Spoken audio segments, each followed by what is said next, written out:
आज हम 12 जनवरी को ये कैरियर डे और स्वामी विवेकानंद जयंती दोनों को हम एक साथ मनाते हैं।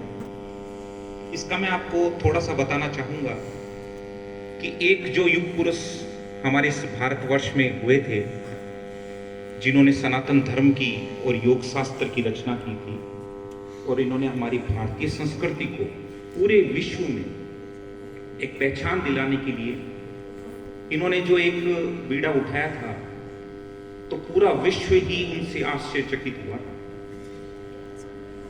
1863 में जब उनका जन्म हुआ 12 जनवरी को कोलकाता में स्वामी विवेकानंद का, तो स्वामी जी ने देखा कि इस देश की स्थिति क्या है, और उन्होंने ये महसूस किया कि इस भारत में इस सनातन धर्म के लिए और ये जो हमारा योग है, योग शास्त्र, इससे हम पूरे विश्व में अपनी एक छवि बना सकते हैं। क्योंकि जो आध्यात्मिकता की ओर वो चले गए थे, आध्यात्मिक गुरु बनकर उन्होंने रामकृष्ण परमहंस के द्वारा एक मिशन की स्थापना भी उन्होंने की थी।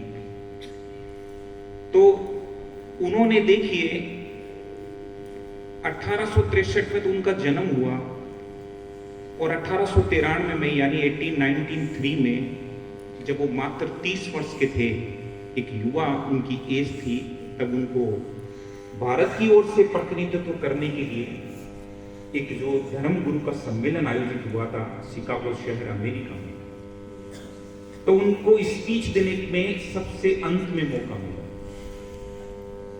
पर ये मानिए, जब वो भगवा वेशधारी और वो युवा हमारे भारत का प्रतिनिधित्व कर रहे थे, तो उन्होंने, पता है आपको, शुरुआत कहां से की? उन्होंने शुरुआत की अमेरिकन भाइयों और बहनों, और सच मानिए उनके जो ये शब्द थे और पूरा जो मंच था, वो तालियों की गड़गड़ाहट से उनका अभिवादन कर रहा था। मात्र उनके दो ही शब्द, अमेरिकन भाइयों और बहनों, यहां से उन्होंने अपना स्पीच शुरू किया था। और जब वो बोल रहे थे तो लोग उनकी तरफ आकर्षित हो रहे थे। उनका स्पीच मैंने भी सुना है, आप भी सुने, और अपने जीवन में आपका जो लाइफ है, आगे जो आपका करियर जो आप इससे बनाएंगे, उनके आदर्शों को अपने जीवन में उतारें। ये सबसे इंपॉर्टेंट है। तभी हम कैरियर डे बनाते हैं। जैसे कि अभी प्रीवियस में कई स्टूडेंट्स ने बहुत ही अच्छी बातें बताई, तो मैं ये मानता हूँ कि यहाँ पर जो आपके साइंस फैकल्टी है, उसमें बायो और फिजिक्स, मैथ्स, इस तरीके से आप उसमें अपनी स्टडी को पूरा करते हैं।